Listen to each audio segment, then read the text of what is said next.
Маңызды хабарландыру. Әлгінде ғана Американың Associated Press басылымының журналистері хабарласты.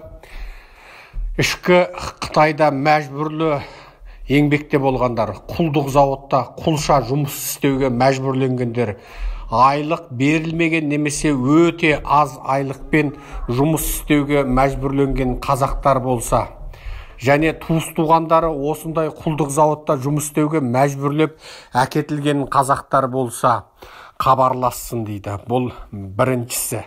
Екіншісі, соңғы кезде Қытайдың трансформациялық аталмыш саяси тәлім-тәрбие орталығынан, бізде айтқан кезде фашистік концлагерден шыққан қазақтар ашық сұхбат беретіні немесе жасырын сұхбат беретіні болса, хабарлассын дейді.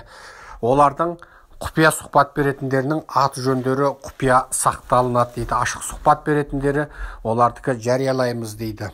Жалпы Американың Associated Press басылымын білесіздер.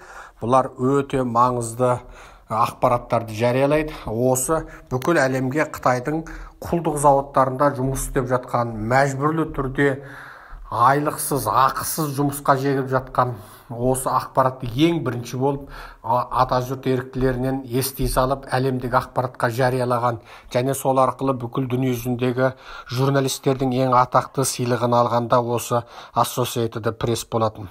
Ендеше осы хабарымызды естіген барлық азаматтар, сіздер нағыз атажұрт еріктілерінің YouTube каналындағы барлық жарияланған телефондармен хабарласыңыздар.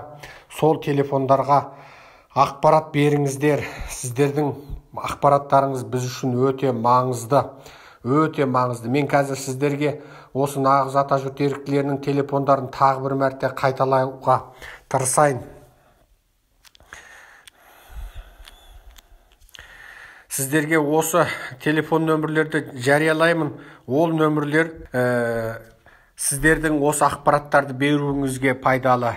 Серікжан 8-775-084-55-33, Бекзат 8-707-604-73-96, Әбілқайыр 8-775-666-11-23, Дәулетжан 8-701-178-68-68, Телек 8-702-639-88-82, Гүлжан 8-707-280-58-78, Сейт 8-747-141-23-26, Қалман 8-707-853-12-41, Меллатқан 8-702-770 49-93, Нұрғали 8-771-416-41-50, Қалмұрат 8-707-942-62-31, Қапар 8-701-382-01-90, Ермек 8-738-738-63-55, Оралбек 8-700-564-62-22.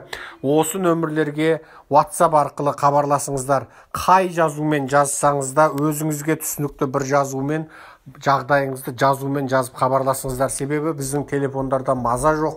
Үнемі телефонды тіке алуға, қоңыраумен сөйлесуге мүмкіндік бола бермейді. Мүмкін болса жазумен жазыңыздар. Әсіресе маған күніне келетін қоңырауда қисап жоқ. Сондықтан ең жақсы WhatsAppта қай жазумен жазсаңызда бір жазумен жазыңыздар.